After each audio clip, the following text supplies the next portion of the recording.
యెహోషువ 24వ అధ్యాయము 15వ వచనము చదువుకొని మనము ముందు వెళ్దాము.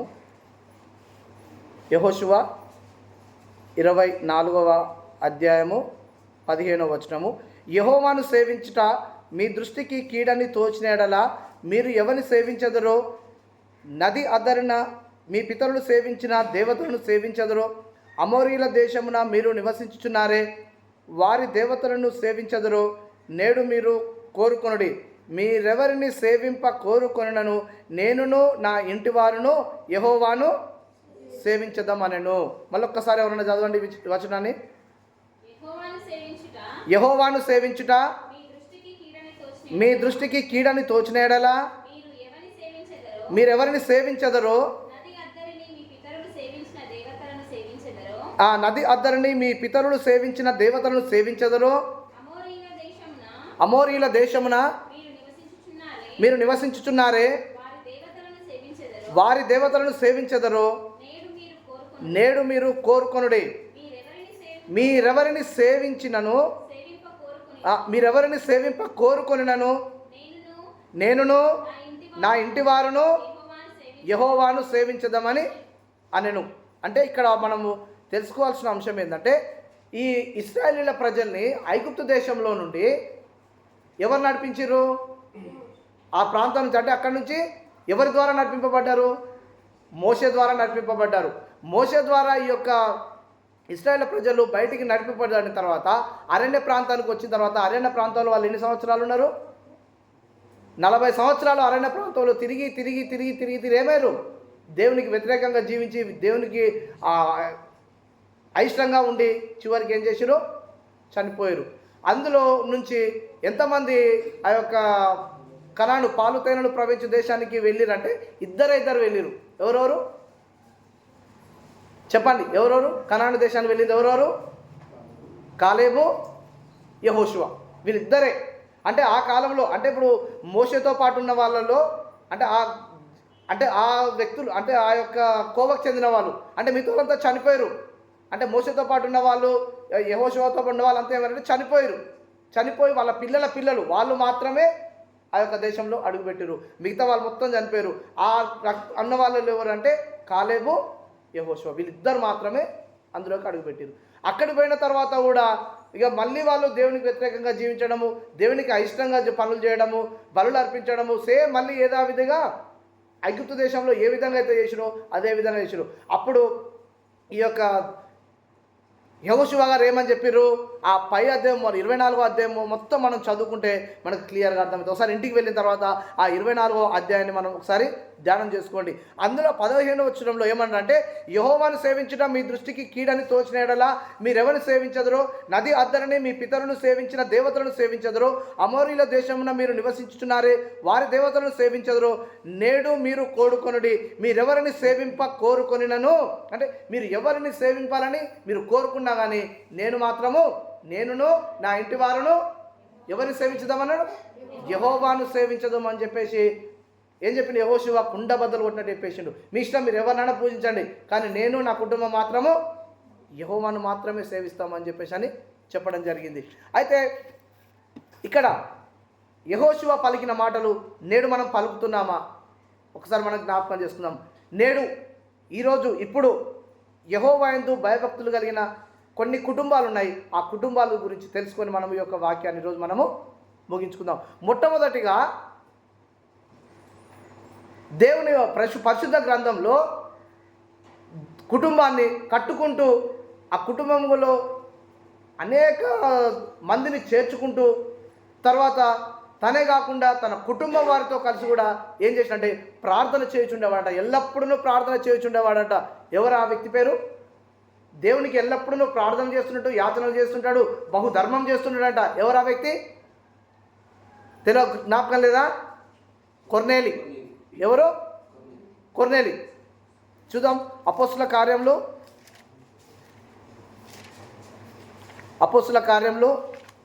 10వ అధ్యాయము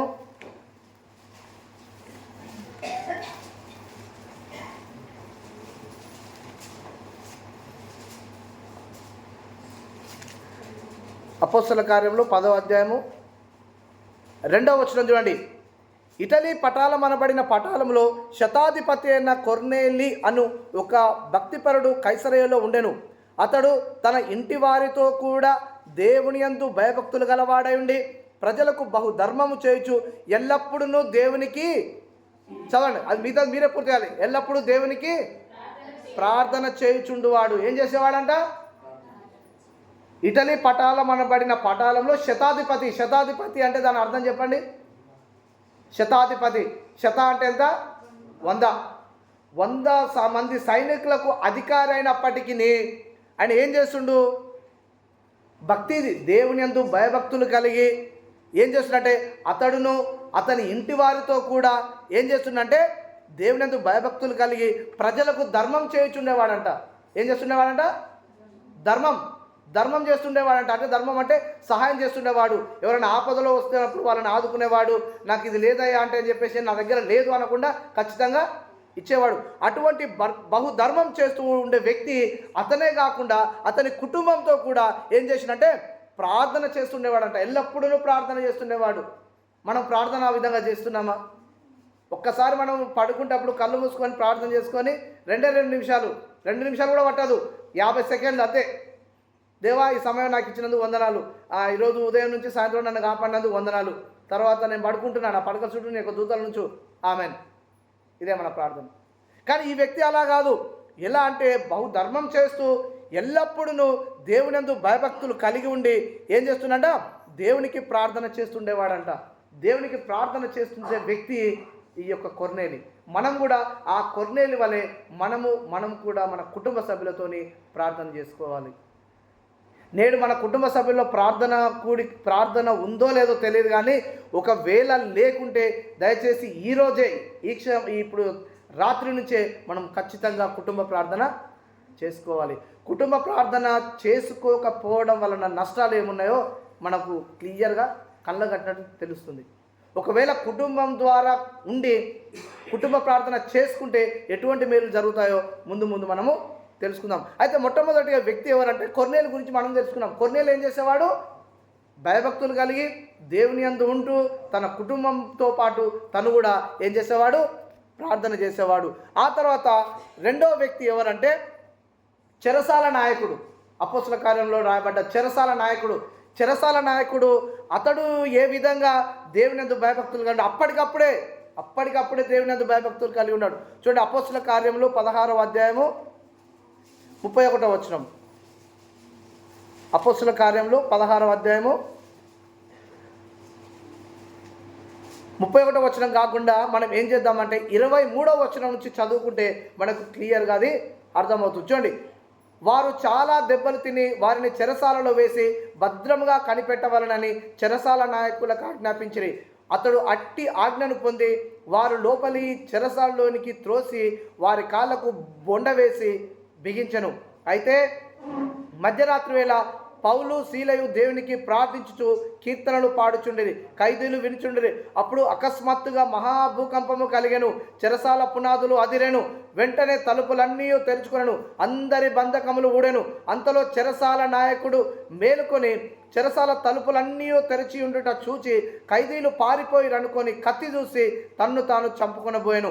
అప్పుడు పౌలు, నీవు ఏ హానియు చేసుకొనవద్దు, మేమందరము ఇక్కడనే ఉన్నామని బిగ్గరగా చెప్పెను.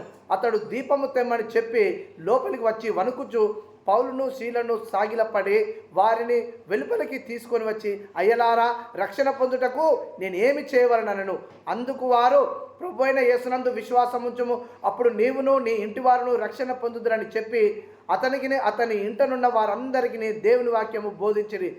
రాత్రి ఆ గడియలోనే అతడు వారిని తీసుకొని వచ్చి వారి గాయములు కడిగెను. వెంటనే అతను అతని ఇంటి వారును బాప్తిసము పొందిరి. అయితే ఇక్కడ పౌలు శీలలు ఏం చేస్తున్నారంటే దెర్బే పట్టణానికి లుస్త్రాపడ అక్కడ పట్టణాలకు వెళ్ళి వీళ్ళు ఏం చేస్తున్నారంటే సువార్త సేవ చేస్తున్నారు. సువార్త సేవ చేస్తున్నప్పుడు అక్కడున్న వాళ్ళు ఏం చేశారంటే వీళ్ళు చేసే సువార్త నచ్చక యేసుక్రీస్తు గురించి తెలుసుకోక వాళ్ళు ఏం చేశారంటే పౌలు శీలను భయంకరంగా కొట్టి వాళ్ళని ఏం చేశారంటే చెరసాలలో పడేసారు. అందుకనే మనం కూడా యెహోవా నీ నామము ఎంతో బలమైనది పాటలో ఈ మాట రాయబడ్డది. చెరసాలలో వేసిన సంఖ్యలు బిగించిన సంఘము ప్రార్థించగా చెరసాల బ్రదలయే. అంటే ఎప్పుడైతే వీళ్ళు సంఘం అంతా కలిసి అక్కడ వీళ్ళు కూడా పాటలతోని ప్రార్థించగానే చెరసాల ఏమైపోయింది, మొత్తం పునాదులు అయిపోయి బ్రద్దలైపోయేసరికి అక్కడ ఉన్న వాళ్ళంతా పారిపోవడానికి అనుకున్నారు, కానీ ఎవ్వరు అక్కడ అంటే దేవుని పాటలలో, వాక్యంలో, ప్రార్థనలో ఉన్నంత గొప్పదనము ఇక్కడ దొరకదు. అందుకనే రీసెంట్గా ఒక పాట వచ్చింది, హల్లెలూయలోని ఆనందం లోకముకేమి తెలుసయ్యా, నా యేసయ్యలోని పరమానందం ఎవరికి తెలుసయ్యా అని. ఒకవేళ ముందుగా వచ్చి పాట పాడదామని ప్రయత్నం చేసినా కానీ సమయం లేదు కాబట్టి పాడలేకపోయినా. అయితే ఆ పాట స్టార్టింగ్లో విన్నప్పుడు చాలా మంచిగా అనిపించింది, అర్థం కాలే, కంటిన్యూగా వినగా అనిపించింది. ఆ తర్వాత ఏమనిపించిందంటే హల్లెలూయా అనే పదానికి అర్థం ఏంటంటే దేవుని స్తుతించండి అనే అర్థం. అతను దేవుని స్తుతించడంలోనే ఉన్నంత ఆనందము లోకానికి ఏం తెలుసు, తెలియదు లోకానికి. కానీ దేవునిలో స్తుతించడం ఆనందము, హల్లెలూయా అనే పదంలో ఉన్న ఆనందము మనకు క్రైస్తవులమైన మనకు మాత్రమే తెలుస్తుంది. ఎందుకంటే హల్లెలూయా అనే పదానికి అర్థమైంది దేవుని స్తుతించండి అనే అర్థం. అంటే ఆ పాట విన్నాక మనకి ఎట్లా అనిపిస్తుంది అంటే మన మనసు చాలా ప్రశాంతంగా అనిపిస్తుంది. నిజమే కదా, మనం హల్లెలూయా అనే పదాన్ని మనలో చాలామంది కూడా దాన్ని ఎట్లా అంటే మన హేళనగా చేస్తున్నారు, హేళనగా మాట్లాడుతున్నారు ఆ మాటను. కొంతమంది మనం ఏం చేస్తాం, చర్చికి వెళ్తున్నప్పుడు కానీ వెళ్తున్నప్పుడు అంటే హల్లెలూయా బ్యాచ్ వచ్చింది అని చెప్పేసి అంటాం. అంటే వాళ్ళకి ఆ పదానికి అర్థం తెలీదు కానీ హేళనగా వాడుతుంటారు. ఆ పదానికి అర్థమేందో మనకు తెలుసు కాబట్టి దాని విలువేంది, దాని మాధుర్యం ఏంది, దాని యొక్క ప్రభావం మనలో ఏ విధంగా ఉంటుందో మనకు ఎప్పుడు తెలుస్తుందంటే మనము అందులో ఉన్నప్పుడు మాత్రమే మనకు తెలుస్తుంది. అందుకనే వీళ్ళు ఏం చేసిరంటే పాటలు పాడుతూ వాక్యాన్ని ధ్యానం చేస్తూ ఏం చేసిరంటే పాటలు పాడి ప్రార్థన చేసేసరికి ఆ చెరసాల మొత్తం ఏమైపోయింది, చెరసాల బ్రద్దలైపోయి వాళ్ళు ఏం చేసిరంటే విడిపింపబడ్డారు. అప్పుడే ఆ చెరసాల నాయకుడు ఏం చేసిండు, పట్టుబడి ఏం చేసిండు, అయ్యా నేను రక్షణ పొందడానికి నేను ఏం చేయాలి అని చెప్పేసి అన్నప్పుడు నీవును నీ ఇంటి వాళ్ళని బాప్తిసం తీసుకోవాలని చెప్పగానే అదే సమయంలో వెంటనే వాళ్ళ ఇంటికి తీసుకెళ్ళి వాళ్ళకి పరిచర్య చేసి వాళ్ళను ఎటువంటి ఇబ్బందులు కలగకుండా చేసి వాళ్ళకు ఆహార భోజనాలు పెట్టి తర్వాత చివరికి ఏం చేసిండు, వెంటనే రక్షణ పొంది అతను కుటుంబం ఏం చేసిండు, రక్షింపబడ్డాడు. మరి నేడు మన కుటుంబం ఎలా ఉంది, మన కుటుంబం అలా ఉందా, మన కుటుంబం అలా ఉంటే మనము దేవునిలో ఎందుకు ఏ విధంగా తగ్గింపు స్వభావంలో మనం ఉండలేకపోతున్నాం అనేది మనము జ్ఞాపకం చేసుకోవాలి. అయితే మొట్టమొదటిగా ఈ యొక్క కుటుంబ వ్యవస్థను దేవుడు ఎక్కడ ప్రారంభం చేసినట్టే ఆది కాండంలోనే దేవుడు కుటుంబ వ్యవస్థను ప్రారంభించారు. అందుకనే ఆది కాండము 1వ అధ్యాయం 26-28 వచనంలో క్లియర్గా రాయబడ్డ. చదవండి ఒకసారి ఆ విషయం. ఆది కాండము 1వ అధ్యాయము 26-28 వచనాలు. 1వ అధ్యాయము. ఆ దేవుడు మన స్వరూపమందు మన పోలిక చొప్పున నరులను చేయదము, వారు సముద్రపు చేపలను ఆకాశ పక్షులను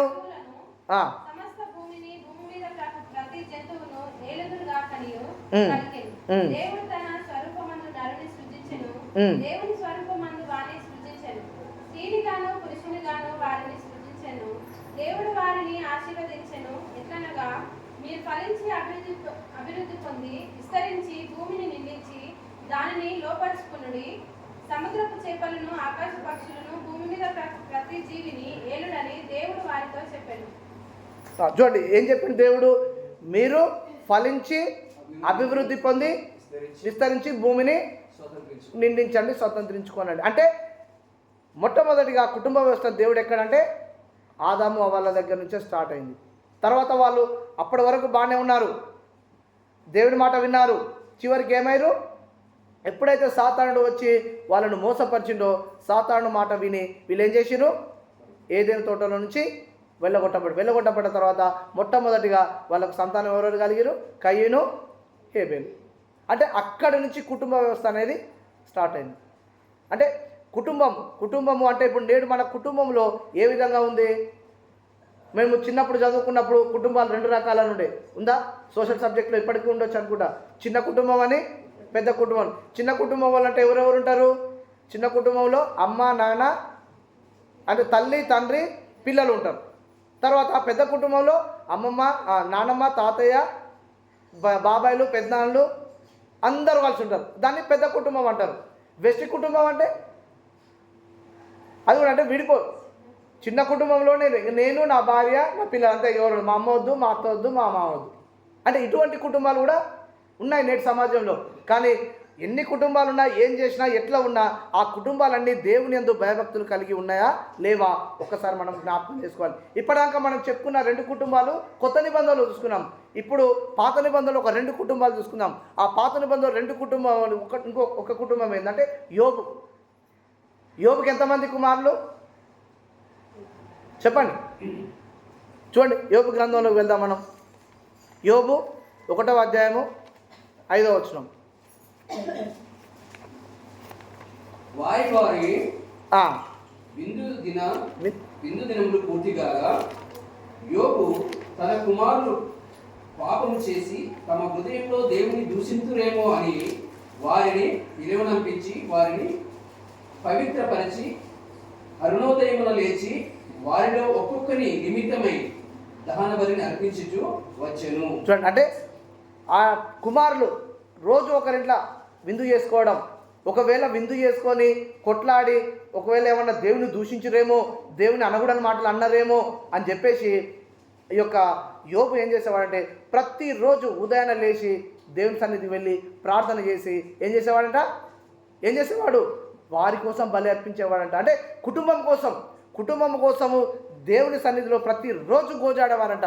మరి మనము మన కుటుంబం కోసం, మన కుటుంబ సభ్యుల కోసము మనము పోరాడుతున్నామా ఒక్కసారి మనము జ్ఞాపకం చేసుకోవాలి. ఎందుకు అంటే ఈ యొక్క కుటుంబం అనేది మన సమాజంలో చాలా విలువైనది. ఎందుకంటే ఈ కుటుంబ వ్యవస్థ లేనిది మనము సమాజాన్ని ఊహించుకోలేము. ఎందుకంటే కుటుంబం లేకుంటే ఎటుంటుంది? ఇప్పుడు మన జంతువులకు మనుషులకు తేడా ఏంటి? జంతువులకు కుటుంబం ఉండదు, కానీ మనుషులకు ఉంటుంది. అవునా కాదా? జంతువులకు కరెక్ట్ చెప్పాలంటే ఇప్పుడు ఉదాహరణకు భార్యాభర్త ఉంటారు. భార్యాభర్త వారి ధర్మాలు నిర్వహించాలి. జంతువులలో ఆ ధర్మం ఉంటుందా? ఉండదు. ఎందుకు అంటే అది తన సొంతది, అంటే దాని బంధుత్వం అనేది తెలియదు, దానికి ఏది తెలియదు. కాబట్టి అది వాటికి మానవునికి తేడా ఏంటంటే దేవుడేమో మానవునికి విచక్షణ జ్ఞానం ఇచ్చిండు, జంతువులకు విచక్షణ జ్ఞానం ఇవ్వలేదు. అందుకనే మనుషులకు విచక్షణ జ్ఞానం ఉంటుంది కాబట్టే వాళ్ళు ఒక కుటుంబంగా చేరి ఉంటున్నారు. అందుకనే దేవుడు ఏం చేశాడంటే ఈ యొక్క కుటుంబాన్ని మనము జాగ్రత్తగా కాపాడుకోవాలి.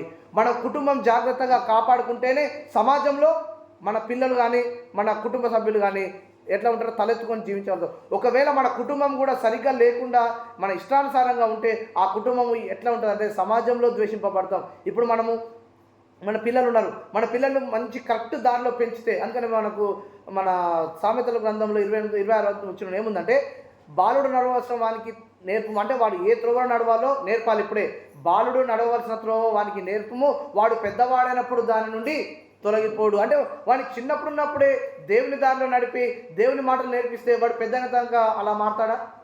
అంటే ఇష్టానుసారంగా జీవించగలుగుతాడా? లేదు.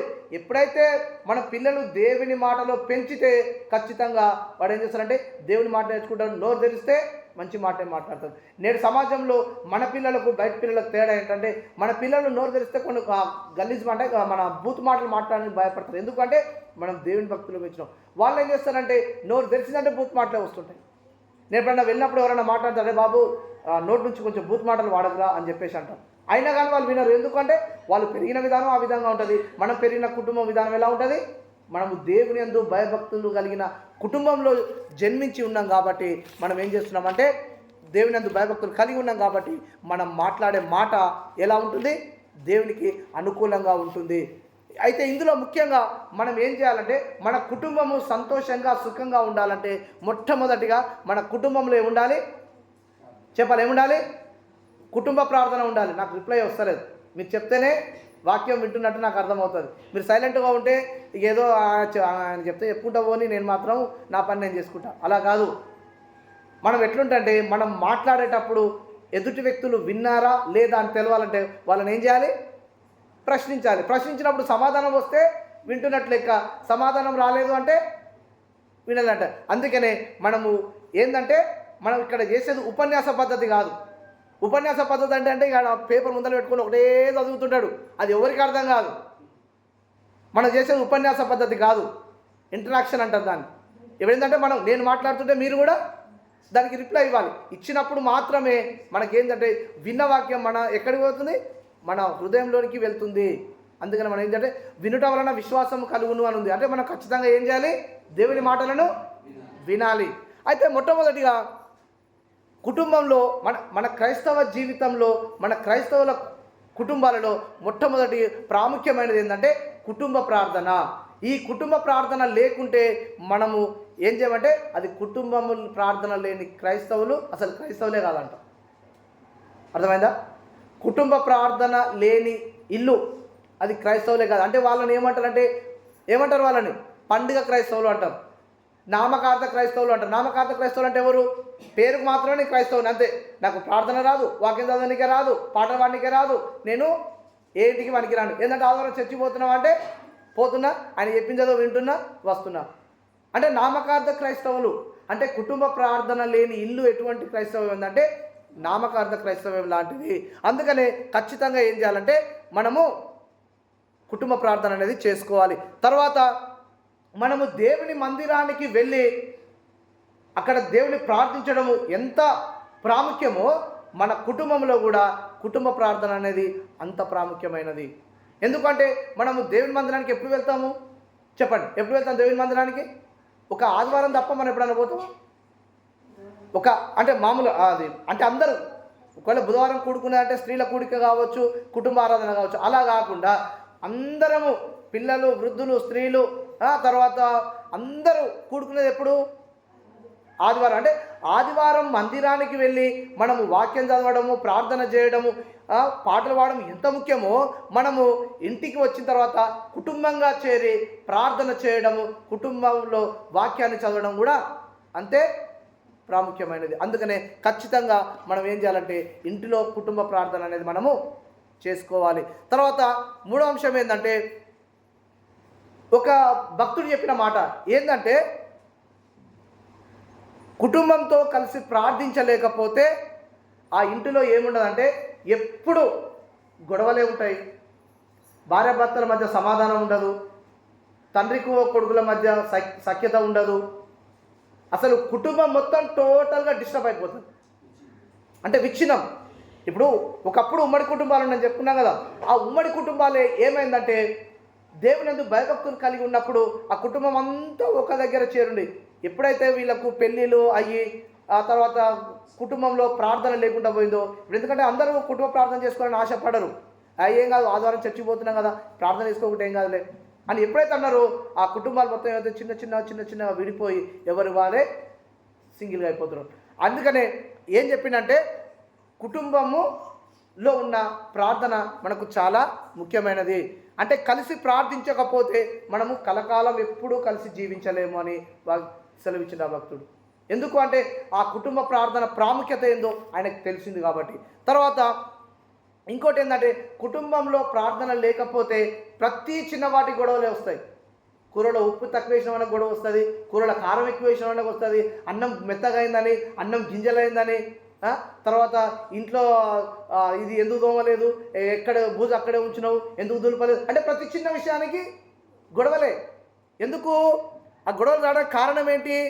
అర్థం చేసుకోని మనస్తత్వం ఉంటుంది, ఆ ఇంట్లో రోగాలు ఉంటాయి, తర్వాత అస్వస్థతలు ఉంటాయి. ఎప్పుడు 24 గంటలు ఏమవుతుంటుంది? గొడవ గొడవ గొడవ. ఎందుకుంటాయి అవన్నీ?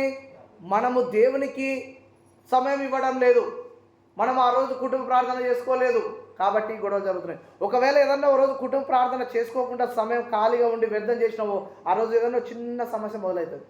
ఆ చిన్న సమస్యనే పెద్దగా అవుతుంది. ఇప్పుడు మామూలుగా భార్యాభర్తలు ఏదో చిన్న విషయాన్ని కొట్లాడుకుంటారు, విడిపోతారు. ఇద్దరు ఒక దగ్గర కలిసి కూర్చొని ఆలోచించుకుంటే అసలు ఈ గొడవ ఎందుకు వచ్చింది అని ఆ మూలలోకి వెళ్ళిపోతే ఏమనిపిస్తుంది? ఇంత చిన్న విషయానికి మేము ఇంత కొట్టుకొని ఇంత విడిపోయినామా అనిపిస్తుంది. అంటే మామూలు ఏది ఈ కూరలో ఉప్పు గింత ఎక్కువైనందుకే మేము ఇంత గొడవ పడి విడిపోయినామా అన్న పరిస్థితి వస్తుంది. అందుకే మన కుటుంబంలో ప్రార్థన అనేది ఉంటే ప్రతి చిన్న విషయానికి మనము గొడవ ఆడలేము, మన ఇంట్లో అనారోగ్యం అంటూనే ఉండదు, మన ఇంట్లో ఎటువంటి అస్వస్థతలు ఉండవు. ప్రతి విషయానికి మనం ఏం చేస్తామంటే ముందుంటాము, అన్ని విషయాలలో మనము ముందుకు వెళ్తాము. తర్వాత మనకు అప్పుల బాధలు ఉండవు, కన్నీరు ఉండదు. ఆ తర్వాత ఇంకా ఏముండదంటే మనము ఎవరితోనైనా సంతోషంగా మాట్లాడగలిగి వాళ్ళను మనలో చేర్చుకోగలుగుతాం. ఎప్పుడు మన కుటుంబంలో ఎప్పుడైతే కుటుంబ ప్రార్థన ఉంటుందో అది మనల్ని ఏం చేస్తుంది అంటే మనలో ఉన్న సమస్యలన్నిటినీ తీసివేస్తే ఆ కుటుంబ ప్రార్థన. ఎందుకంటే కుటుంబం కలిసి ప్రార్థన చేస్తే ఏమవుతుంది, నేను ప్రార్థన చేస్తా, నా భార్య ప్రార్థన చేస్తుంది, నా పిల్లలు ప్రార్థన చేస్తారు. అలా చేయడం వలన ఏమవుతుందంటే ఈ యొక్క సాతానుడు మన మీద ఎటువంటి ప్రభావం చూపించకుండా ఏం చేస్తాడంటే దూరంగా పారిపోతాడు. అందుకనే కుటుంబంలో ఖచ్చితంగా కుటుంబ ప్రార్థన అనేది ఖచ్చితంగా అవసరము. తర్వాత ఇంకేం చేస్తాడంటే కుటుంబంలో ప్రార్థన లేకపోతే ఏమైందంటే ప్రతి చిన్నానికి కోపమే వస్తుంటుంది. ఎటువంటిది? కోపము, అసూయ, అరుపులు, ద్వేషాలు. అది ఎట్లా అంటే పక్కవారికి వినిపించే విధంగా ఉంటాయి. ఇప్పుడు ఇంట్లో భార్య భర్తలు ఒక్కరే లోపలికి గొడవ పెట్టిననుకో అది ఎవరికన్నా వినిపిస్తుందా? వినిపించదు. అదే కొంచెం మన ముందర రూమ్లో కొంచెం గొడవ పెట్టుకున్నాం అనుకో వాళ్ళు చుట్టుపక్కల వాళ్ళందరూ వచ్చి ఏం చేస్తారంటే అయ్యో వీళ్ళంటే క్రైస్తవులు అంట అమ్మ, వీళ్ళేంది ఎప్పుడు భార్య భర్తలు ఇష్టం వచ్చినట్టు కొట్లాడుకుంటారు, ఓ 10 మందికి చెప్పేటోళ్ళు వీళ్ళే కొట్లాడుకుంటారు. మళ్ళీ ఎప్పుడన్నా అదే సమయం వచ్చినప్పుడు ఎవరైనా మన 10 మందికి ఎందుకు గొడవ పెట్టుకుంటే నీకు కుటుంబం సరిగా లేదు నాకేం చెప్తావు అని చెప్పేసి అంటారా అన్నారా? అందుకనే మనం ఏం చేయాలంటే కుటుంబ ప్రార్థన మనం ఇంట్లో ఉంటే ఎటువంటి విద్వేషాలు ఉండవు, ఎటువంటి గొడవలు ఉండవు, ఎటువంటివి ఆపదలు మనకు రావు. తర్వాత ఇంకో అంశం ఏంటంటే కుటుంబ ప్రార్థన అనేది ఏంటంటే మనం ఒక ఇల్లు కట్టుకున్నప్పుడు ఆ ఇంటి చుట్టూ మనం ఏం చేసుకుంటాము? చూడండి, ఏం కట్టుకుంటాం? కాంపౌండ్ వాల్ కట్టుకుంటాం. ఆ కాంపౌండ్ వాల్ దేనికి కట్టుకుంటాము చెప్పాలి? ఇంటి చుట్టూ ఇల్లు కట్టుకున్నప్పుడు ఆ ఇంటి చుట్టూ కాంపౌండ్ వాల్ ఎందుకు కట్టుకుంటాము అంటే బయట ఉన్న జంతువులు కానీ, పాములు కానీ, తేళ్ళు కానీ ఏది మన ఇంట్లోకి రాకుండా మనం ఏం చేస్తాము? ఆ ఇల్లు కట్టుకొని ఆ ఇంటి చుట్టూ గోడ కట్టు. ఇప్పుడు మనం చర్చి ఉంది, మనం చర్చి కట్టుకోవాలనుకో, ఇక్కడ మనకు ప్లేస్ సరిగా లేదు కాబట్టి కట్టుకోలేకపోయినాం. ఒకవేళ చర్చి ఇలాగే ఉంది అనుకో, కొన్ని రోజులు చర్చి వాడకుండా ఉంటే ఆ చెలుకలో ఉన్న పాములు, తేళ్ళు అన్నీ ఏమేస్తాయి? చర్చి లోపలికి వచ్చేస్తాయి. సో మనం ఇల్లును కట్టుకున్నప్పుడు ఆ ఇంటి చుట్టూ రక్షణ కోసం గోడ కట్టుకుంటాం. ఎందుకంటే ఏవి మన ఇంట్లోకి రాకుండా కట్టుకుంటాము. కానీ క్రైస్తవ కుటుంబంలో ఉన్న మనము కుటుంబ ప్రార్థన లేకుంటే అన్నీ మన కుటుంబంలోకి వచ్చి మనల్ని ఏలుబడి చేస్తాయి. కోపం వస్తుంది, ద్వేషం వస్తుంది, పగ, కలహము, తర్వాత ఏవేవైతే చేయడం పనులు అవన్నీ మన కుటుంబంలోకి వచ్చి మన కుటుంబాన్ని ఏం చేస్తుంటే నాశనానికి తీసుకొని వెళ్తుంది. అందుకనే ఇంటిని రక్షించడానికి గోడ ఏ విధంగా అవసరమో మన జీవితంలో మనం సుఖంగా ఉండాలన్నా, మన ఆత్మీయ జీవితంలో ఎదగాలన్నా మనకు ఖచ్చితంగా ఏమవసరము? ప్రార్థన జీవితం అవసరము. అందుకనే మన కుటుంబంలో ఖచ్చితంగా ఏముండాలి? ప్రార్థన జీవితం కలిగి ఉండాలని జ్ఞాపకం చేస్తున్నాడు. ఆ తర్వాత ఇంకొక మాట ఏంటంటే ఒక భక్తుడు ఇలా చెప్తున్నాడు. ఏం చెప్తున్నా అంటే కుటుంబ ప్రార్థన లేని ఇల్లు అంట ఇంటి పైకప్పు లేని దాంతో సమానం అంట. అర్థమైందా? ఇప్పుడు చర్చి ఉంది, చర్చి పైకప్పు లేకుంటే ఏమవుతుంది? ఎండ కొడుతుంది, వాన వస్తుంది, తర్వాత దుమ్ము ధూళి సమస్తం లోపలికి వస్తుంది. ఎప్పుడైతే దీనికి పైకప్పు ఉందో, పైకప్పు ఉన్నప్పుడు ఏమవుతుంది? ఎండ పడదు, దుమ్ము రాదు, ఒకవేళ మంచు కూర్చున్నా మంచు పడదు, వర్షం పడదు. కానీ మన జీవితంలో కూడా కుటుంబ ప్రార్థన లేకుంటే ఈ యొక్క దుమ్ము ధూళి అంటే ఈ సాతానుడు చేసే ప్రతి ఒక్క పని మన ద్వారానే వాడుకొని చేస్తుంటాడు. ఎప్పుడైతే మనము ఈ యొక్క కుటుంబ ప్రార్థన ఉంటుందో, కుటుంబ ప్రార్థన ఉన్నప్పుడు ఆ పిల్లలు కూడా ఏం చేస్తారంటే మారగలుగుతారు. ఇప్పుడు నా పిల్లలు ఉన్నారు, నేనేం చేస్తాను? నేను కుటుంబ ప్రార్థన చేసుకుంటాను కాబట్టి నేను ప్రార్థన అనగానే మా చిన్నోడు ఏం చేస్తాడు? బైబిల్ తీసుకొచ్చి ఆడ పెట్టేస్తాడు సాపలు. పెద్దమ్మ నువ్వు సాపేయమ్మ అంట, ఆమె సాపేస్తుంది. చిన్నోడు ఏం చేస్తాడు? ప్రార్థన చేస్తున్నా లేడు ఆ పిల్లలసరికి వాడు పోయి సెల్ఫ్లో ఉన్న బైబిల్ అందకుండా ఏదన్నా వేసుకొని తెచ్చి బైబిల్ తీసుకొచ్చి అక్కడ పెడతాడు. తర్వాత ఆ వాక్యం చదివిన తర్వాత ప్రార్థన చేసినాక ఇద్దరు పిల్లలతో ప్రార్థన చేయించిన తర్వాత ఈయన కూడా ప్రార్థన చేసి మమ్మీ కాపాడు, దేవుని కాపాడు, ఆమెనని చెప్పేసి అంటాడు ఈయన కూడా. అంటే పిల్లలకు మనం ఈ సమయంలోనే నేర్పిస్తేనే వాళ్ళు ఏం చేస్తారంటే పెద్దవాళ్ళు అయినప్పుడు ఏం చేస్తారంటే దాని నుంచి తొలగిపోరు. అందుకనే కుటుంబ ప్రార్థన లేని ఎటువంటి అంటే పైకప్పు లేని దాంతో సమానం. కాబట్టి ఆ పైకప్పు ఉండి అన్నిటికీ రక్షణ కావాలి అంటే మనం ఖచ్చితంగా ఏం చేయాలి? కుటుంబ ప్రార్థనలో మనం గడపాలి. పిల్లలను కూడా కుటుంబంలో ప్రార్థనను నేర్పించాలి. ఎప్పుడైతే ఆ కుటుంబ ప్రార్థన ఉంటుందో, కుటుంబ ప్రార్థన ఉంటే ఆ ఇంట్లో తాగుడు ఉండదు, ఏ రకమైన వ్యసనాలు ఉండవు. ఎందుకంటే దేవుడు చెప్తుంటాడు ఎప్పుడు, అరే ఈ ఇంట్లో కుటుంబ ప్రార్థన ఉంది కాబట్టే నువ్వు ఆత్మను తననే గద్దిస్తుంది. ఏమని? అరే మా ఇంట్లో ప్రతిరోజు కుటుంబ ప్రార్థన జరుగుతుంది కదా, నేను ఎందుకు తాగాలి? ఈ తాగుడు నుంచి నాకు ఉపశమనం కలిగించుదేవా అని చెప్పేసి మనం ప్రార్థన చేస్తాం. వాళ్ళలో వాళ్ళు కూడా ఏమవుతుంది, మార్పు వచ్చి ఖచ్చితంగా మారడానికి అవకాశం ఉంటుంది. అందుకనే కుటుంబ ప్రార్థన అనేది మానవ జీవితంలో ఖచ్చితంగా అవసరమని వాక్యం తెలుస్తుంది. తర్వాత ఈరోజు ఇప్పటి పరిస్థితులు తీసుకుంటే 99% కుటుంబ ప్రార్థన సేవకుల ఇండ్లలో కూడా లేదు. అర్థమైందా? పేరుకు మాత్రం పెద్ద సేవకుడు, కానీ ఆ ఇంట్లో కూడా కుటుంబ ప్రార్థన లేదు. ఏమంటావు, నేను నా కుటుంబం మొత్తం ప్రార్థన చేస్తున్నాం కదండి, మరి కుటుంబ ప్రార్థన దేనికి అవసరం అంటే, నువ్వు ఎక్కడ వెళ్ళినా ఏం చేసినా నువ్వు ఎంత పొద్దుగులు చేయి, కానీ ఖచ్చితంగా సాయంత్రం ఇంటికి వచ్చిన తర్వాత నీవు నీ కుటుంబం కలిసి ఖచ్చితంగా ఏం చేయాలి, ప్రార్థన చేయాలి. ఎప్పుడైతే నువ్వు కుటుంబ ప్రార్థన చేయట్లేదో ఏమంటారు, అయ్యా నేను ఎంత చెప్పినా నా భార్య వింటలేదండి, ఎంత చెప్పినా నా పిల్లలు వింటలేరండి, ఈమెం చేస్తుంది, అయ్యా నేను ఎంత చెప్పినా మా భర్త నా మాట వింటలేడు, నా పిల్లలు వింటలేరు. ఎందుకు వినట్లేదు? సో మీ కుటుంబంలో ప్రార్థన లేదు కాబట్టి వాళ్ళు వినట్లేదు.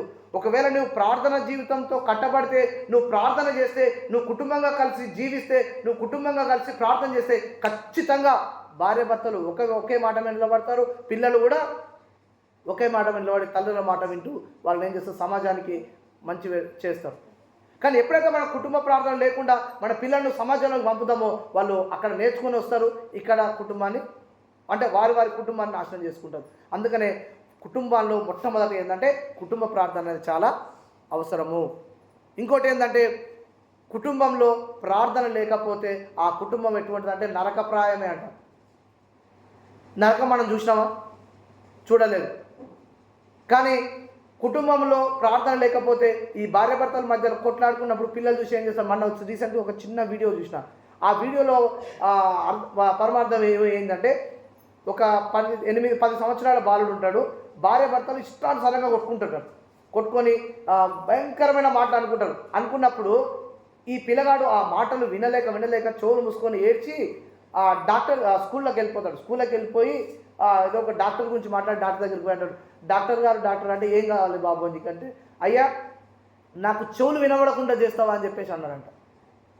నాకు చెవులు వినబడకుండా చేయడానికి డాక్టర్ చెప్పేసరికి డాక్టర్ స్టన్ అయిపోతాడు. ఏంది ఇంత చిన్న పిల్లవాడు ఈ విధంగా మాట్లాడడం ఏంటి అని చెప్పేసి అని, సరే బాబు మీ ఇంటికి వెళ్దాం అని చెప్పేసి అని ఆ అబ్బాయిని డాక్టర్ ఇంటికి తీసుకెళ్ళి ఏం చేస్తాడు, అడుగుతాడు, మీ పిల్లగాడు ఇట్లా హాస్పిటల్కి వచ్చినామంటే ఏమైంది మా పిల్లగానికి అని చెప్పేసి భార్య భర్తలు హడావుడిగా లేచిపోయి అడిగినప్పుడు వాళ్ళు అంటారు, మీ పిల్లగానికి ఏం కాలేదు, ఏ ప్రాబ్లం ఏం లేదు, కానీ మీరు మీ పిల్లగాడు ఇంట్లో ఉన్నప్పుడు మీరు ఏ విధంగా ఉన్నారు ఒకసారి నాకు చెప్పండి అని చెప్పేసి అని అంటారు.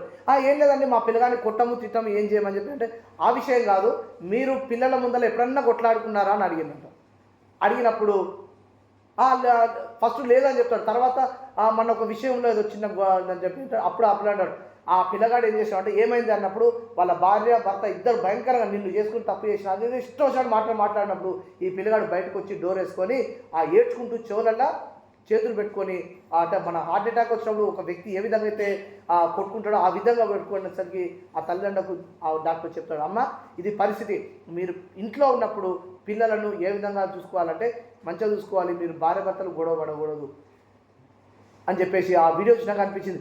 అంటే నేడు మన క్రైస్తవ కుటుంబాల్లో కూడా ఇటువంటి చాలా జరుగుతున్నాయి. ఎందుకు జరుగుతున్నాయి అంటే మన క్రైస్తవ కుటుంబాల్లో ప్రార్థన జీవితం అనేది లేదు, కుటుంబ ప్రార్థన అనేది లేదు. కాబట్టి కుటుంబ ప్రార్థన ఉంటే ఇటువంటి సమస్యలు మనకు రావు. తర్వాత యేసుక్రీస్తు ప్రభుల వారు మన ఇంట్లో ఉంటే మనకు ఎప్పుడూ ఏముంటుంది, దుఃఖమే ఉంటుందా చెప్పండి, ఏముంటుంది? యేసుక్రీస్తు ప్రభుల వారు మన ఇంట్లో ఉంటే మనకి ఏముంటుంది, ఎప్పుడు ఆనందము, సంతోషము, సమాధానము ఎప్పుడు మన జీవితాల్లో కలిగి ఉంటుంది. చూడండి లూకాసు వార్త 19వ అధ్యాయము, లూకాసు వార్త 19వ అధ్యాయము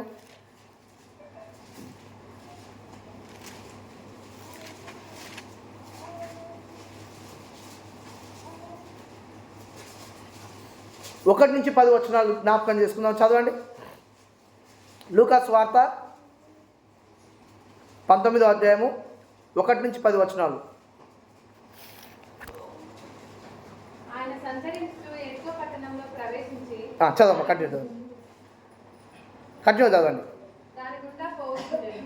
ఇదిగో సుంకపు గుత్తదారుడును ధనవంతుడునైన జక్కయ్య అని పేరు గల ఒకడు యేసు ఎవరో అని చూడగోరెను కానీ పొట్టివాడైనందున జనులు గుంపుకూడి ఉండుట వలన చూడలేకపోయాను.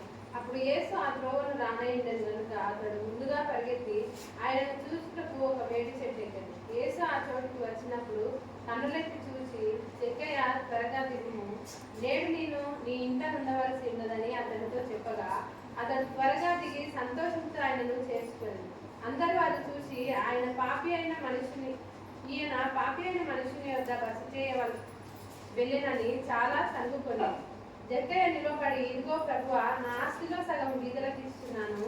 నేనెవరి యొద్దనైనాను అన్యాయంగా దేనినైనాను తీసుకొని ఎడల అతనికి 4 వంతులు మరలా చెల్లించునని ప్రభుతో చెప్పాడు.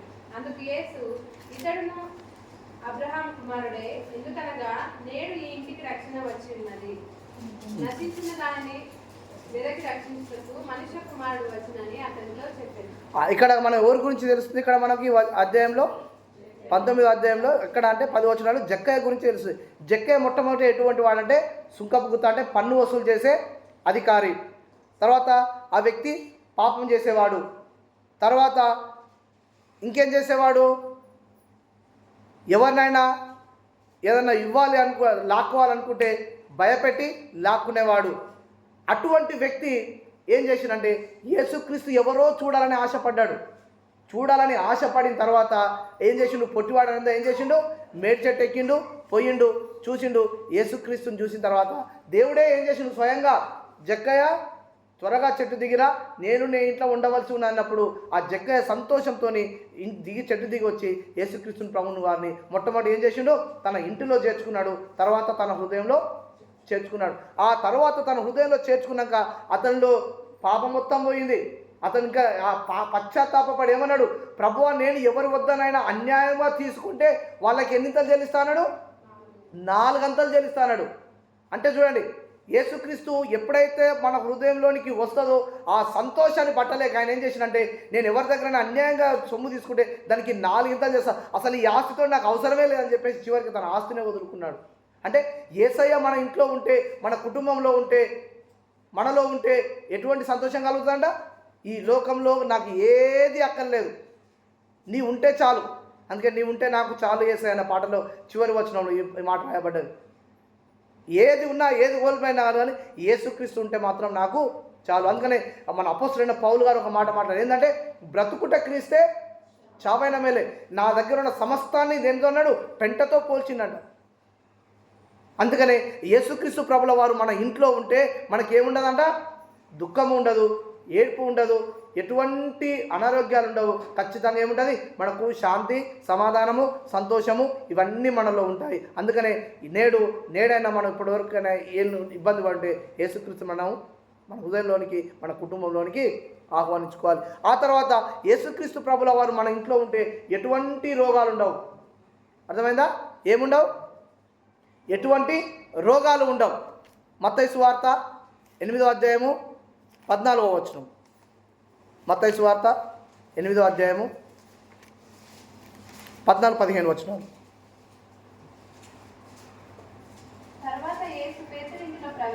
తర్వాత యేసు పేతురింటిలో ప్రవేశించి ఆ జ్వరంతో పడి ఉన్న అతను చూచి ఆమె చెయ్యి ముట్టగా జ్వరం ఆమెను విడిచెను. అంతటా ఆమె లేచి ఆయనకు ఉపచారము చేయసాగాను. చూడండి, అంటే యేసుక్రీస్తు ప్రభుల వారు మన ఇంట్లోకి వస్తే, మన ఇంట్లో ఉంటే మనకు ఎటువంటి అనారోగ్యం ఉండదు, ఎటువంటి ఇబ్బందులు ఉండవు. ఒకవేళ మనకి ఏదైనా అనారోగ్యం వచ్చింది అంటే మనము దేవునికి దూరమైనట్టే లెక్క. దేవునికి దూరం అయితేనే మనకు అనారోగ్య పరిస్థితి వస్తుంది. దేవునికి దూరం కాకుండా ఉండి కుటుంబ ప్రార్థన చేసుకొని సంఘంతో కలిసి ఉండి అన్ని విషయాల్లో మంచిగా ఉంటే మనకు ఇటువంటి ఆపదలు రావు. అందుకనే యేసుక్రీస్తును మనం ఏం చేయాలంటే ఖచ్చితంగా మన కుటుంబంలోనికి ఆహ్వానించుకోవాలి. తర్వాత ఇంకో అంశం ఏంటంటే, యేసుక్రీస్తు మన ఇంటిలో ఉంటే మనకు ఏ కొదువ ఉండదు. సింహపు పిల్లలు లేమి గలవై ఆకలి కొనినను కానీ నిన్ను ఆశ్రయించిన వారికి ఏ మేలు కొదువై ఉండదు. అందుకనే పాట కూడా ఉంది, యేసన్న బ్రదర్ రాసిన పాట అది. సింహపు పిల్లలు లేమి గలవై ఆకలి గొనునేమో గాని నిన్నాశ్రయించిన ఈ నా బ్రతుకులో ఏ మేలు కొదువలేదయా. అంటే దేవుని ఆశ్రయించిన వారికి, దేవుని మన కుటుంబంలోనికి ఆహ్వానిస్తే మన ఇంటిలో ఏది కొదువగా ఉండదు. తిండి విషయంలో కొదువగా ఉండదు, ఆరోగ్య విషయంలో కొదువగా ఉండదు, ఇచ్చే విషయంలో కొదువగా ఉండదు, అసలు ఏ విషయంలో కొదువ అంటూ ఉండదు. అన్నిటికీ ముందే ఉంటాం. ఇప్పుడు మన చర్చిలో ఏదైనా కార్యక్రమం జరుగుతుంది అని అనుకున్నప్పుడు మనం ఏం చేస్తాము? వెంటనే మనం ఏం చేస్తాము? మన సంఘంలో నేనే మొదట ఇవ్వాలని చెప్పేసి అంటాం. ఎందుకు ఇవ్వాలనుకుంటాము? మనకు ఉంది, మన కుటుంబంలో ఏ కొదువ లేదు, దేవుడు మనలో ఉన్నాడు, మన కుటుంబంలో ఉన్నాడు కాబట్టి మనం ఏం చేస్తామంటే ఖచ్చితంగా మనము ఇవ్వడానికి సిద్ధంగా ఉంటాము. చూడండి ఒకసారి యోహాను సువార్త 2వ అధ్యాయము, యోహాను సువార్త 2వ అధ్యాయము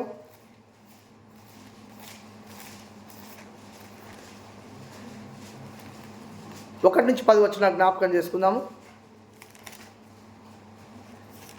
యోహాను సువార్త 2వ అధ్యాయము 1 నుంచి 10 వచ్చినాము. చదవమ్మ, కంటిన్యూ. గలిలయలోని కానా అను ఊరిలో ఒక వివాహము జరిగెను. యేసు తల్లి అక్కడ ఉండెను. యేసును ఆయన శిష్యులను ఆ వివాహమునకు పిలువబడిరి.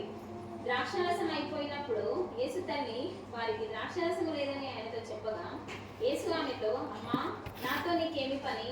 నా సమయం ఇంకను రాలేదని. ఆయన తల్లి పరిచారకులను చూచి, ఆయన మీతో చెప్పినని చేయవలెను.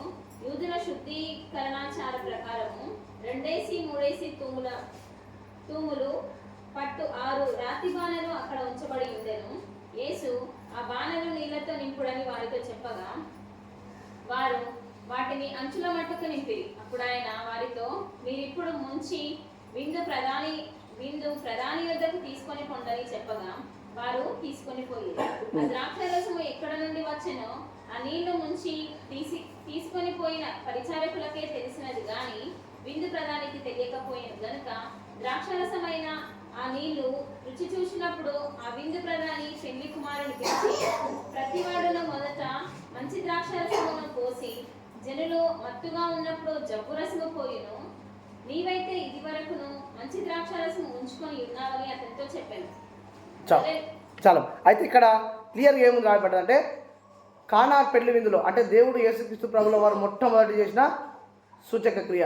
ఈ సూచక క్రియ ఎక్కడ జరిగిందంటే కానా పెళ్లి విందులో జరిగింది. అయితే కానా పెళ్లి విందులో ఏమైందంటే ద్రాక్షరసం అయిపోయింది. ఆ యూదుల ఆచార ప్రకారం ఏంటంటే, ఆ ప్రాంతం ఎవరైనా దావత్కి వచ్చినా ఎవరిని వచ్చినా ఖచ్చితంగా వారికి ద్రాక్షరసం పోసేవారు. కొన్ని దగ్గర అయితేనేమో మన ఇప్పుడు రీసెంట్గా చూస్తే మనం అది వేరే పరిస్థితి, అన్యుల పరిస్థితి కూడా అది వేరే ఉంటుంది. కానీ అక్కడ ఆచార ప్రకారం ఏంటంటే వాళ్ళు ఖచ్చితంగా ద్రాక్షరసం ఇస్తేనే వాళ్ళకి మర్యాద, లేకుంటే లేదు. అటువంటి పరిస్థితిలో అక్కడ ఏముందంటే యేసుక్రీస్తు ప్రభుల వారు ఆ ఇంటిలో ఉన్నాడు, కానీ అక్కడ ఏమైపోయింది? ద్రాక్షరసం అయిపోయింది. అప్పుడు యేసుక్రీస్తు తల్లి ఏమంటుంది? అక్కడ ద్రాక్షరసం అయిపోయినప్పుడు, అమ్మ నా సమయం ఇంకా రాలేదు, నా సమయం వచ్చినప్పుడు నేను చేస్తాను అని చెప్పేసి తన తల్లి చెప్పిన తర్వాత చేంజ్ చేసిండు. అక్కడ రాజమాల్లో నీళ్ళు నింపిన తర్వాత ఏమైంది? ఆ నీళ్లు నింపిన వారికి తెలుసు, అక్కడ నీళ్ళు నింపిన వారంటే వామో నీళ్ళు తీసుకొని పోతున్నాము, ఏమన్నా రుచి మారితే మమ్మల్ని కొడతారేమో అని భయపడుకుంటే ఉండొచ్చు. కానీ ఏం చేసారు? డైరెక్ట్ ఎటువంటి ఆలోచన లేకుండా నీళ్లు ముంచుకపోయి తీసి వాళ్ళకు పోసిరు. వాళ్ళు తాగేమనుకురు అంటే ఇంత మంచి ద్రాక్షరసం ఎక్కడిది అని చెప్పేసి అని ఆ విందు ప్రధానితో కూడా అడగడం. అంటే యేసుక్రీస్తు ప్రభుల వారు ఆ ఇంటిలో అంటే మన ఇంటిలో ఉంటే ఏ విషయంలో మనకు కొదువ ఉండదు. నెక్స్ట్ ఇంకొక అంశం ఏంటంటే, మనము మన ఇంట్లోకి వెళ్ళగానే మన గోడల మీద ఏం కనబడతాయి? ఖచ్చితంగా వాగ్దానాలు కనబడతాయి, వాక్యాలు కనబడతాయి. కానీ మన ఇంట్లో వాగ్దానాలున్నా, మన బండి మీద మంచి మంచి దేవుని వాక్యాలు రాసుకున్నా, మన హృదయంలో మన ఇంటిపైన స్టార్ పెట్టుకున్నా, ఏది పెట్టుకున్నా, ఎన్ని చేసుకున్నా మన ఇంటిలో ప్రార్థన లేకపోతే అదంతా వ్యర్థమే. నామకార్థ క్రైస్తవులు. అందుకనే మనం ఖచ్చితంగా మన ఇంట్లో ఏముండాలి? కుటుంబ ప్రార్థన అనేది ఖచ్చితంగా ఉండాలి. తర్వాత చివరి అంశం ఏంటంటే, కుటుంబ ప్రార్థన చేసుకోకపోవడానికి మెయిన్ కారణాలు ఏంటంటే ఆ కారణాలు చెప్పించి ఈరోజు వాక్యాన్ని మనము ముగించుకుందాం. మొట్టమొదటిగా మన ఇంటిలో కుటుంబ ప్రార్థన లేకపోవడానికి కారణం ఏంటంటే, మొట్టమొదటి సెల్ ఫోన్. ఒకప్పుడు టీవీ, ఇప్పుడు ఆ టీవీ ప్లేస్లోకి ఏమొచ్చింది? సెల్ ఫోన్ వచ్చింది. 24 గంటలు ఫోన్ ఇట్లా వేసి ముందలేసుకొని గేమ్స్ ఆడుకోవడము, తర్వాత నచ్చిన సినిమా చూడడము, నచ్చిన గేమ్ ఆడడము. ఇప్పుడున్న యూత్ని తీసుకుంటే వాళ్ళు ఏదో గేమ్ వస్తుంటుంది, మన షూటింగ్ గేమ్ వస్తుంటుంది, పబ్జి గేమ్. దాన్ని పెట్టుకొని 24 గంటలు ఆడతారు. ఆ 24 గంటలు ఆట ఆడి ఏమవుతుంది? ఆ తిండి మర్చిపోతారు, తల్లిదండ్రులతో మాట్లాడడం మర్చిపోతారు, కుటుంబంతో గడపడం మర్చిపోతారు. ఇన్ని చేస్తారు. కానీ ఇంటికి వచ్చేసరికి మన ఆడవాళ్ళు వీళ్ళు ఏం చేస్తారు, రాత్రి 7 గంటలకు టీవీ స్టార్ట్ చేసిందంటే ఎన్ని గంటలకు అయిపోతుంది టీవీ? 9:30 10 గంటల వరకు టీవీ క్లోజ్. అప్పటి వరకు ఏమవుతుంది, నచ్చిన సీరియల్ చూడడం, తర్వాత ఇంట్లో ఉండేవాళ్ళు, తర్వాత ఉద్యోగం చేసే వాళ్ళు ఏం చేస్తారు, పొద్దున లేవగానే పేపర్, ఈనాడు పేపరు, వార్తా పేపర్ ముందర వేసుకుంటారు, చదువుతారు, కథ తీసి ఆడ పడేస్తారు, తయారవుతారు, స్కూల్కి పోతారు, ఆడ వస్తారు, ఇంటికి వస్తారు, మళ్ళీ టీవీ ముందర కూర్చుంటారు, వార్తలు అంటాడు, మళ్ళీ పేపర్ అంటాడు, లాస్ట్కి ఏం చేస్తాడు, తిని హాయిగా పోయి పడుకుంటాడు. అంటే ఇన్ని చేస్తాడు కానీ చివరికి కుటుంబ ప్రార్థన అనేసరికి ఏం చేస్తాడు, అబ్బా నాకు కళ్ళు మంటలేస్తున్నాయి, నిద్ర వస్తుంది, కథ పోయి పడుకేసి పడుకుంటాడు.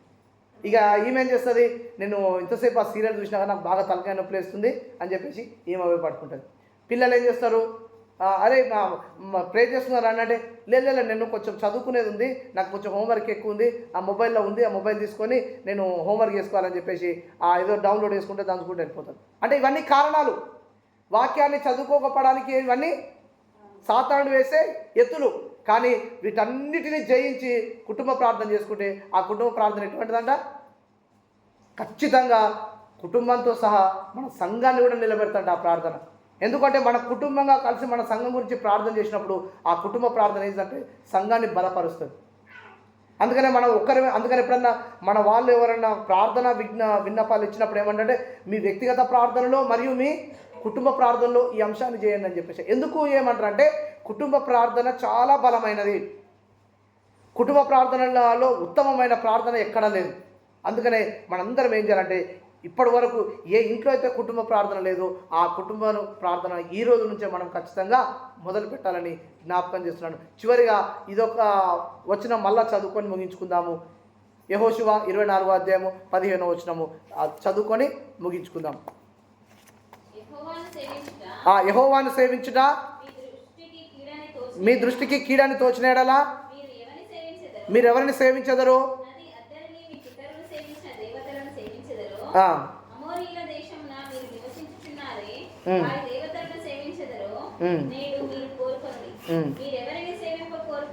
మీరెవరిని సేవింప కోరుకున్నాను నేనును నా ఇంటి వారును యెహోవాను సేవించదామని చెప్పాను. కాబట్టి ఇప్పటి నుంచి అయినా మనం ఖచ్చితంగా కుటుంబ ప్రార్థనలో గడపాలని జ్ఞాపకం చేస్తూ ముగిస్తున్నాను.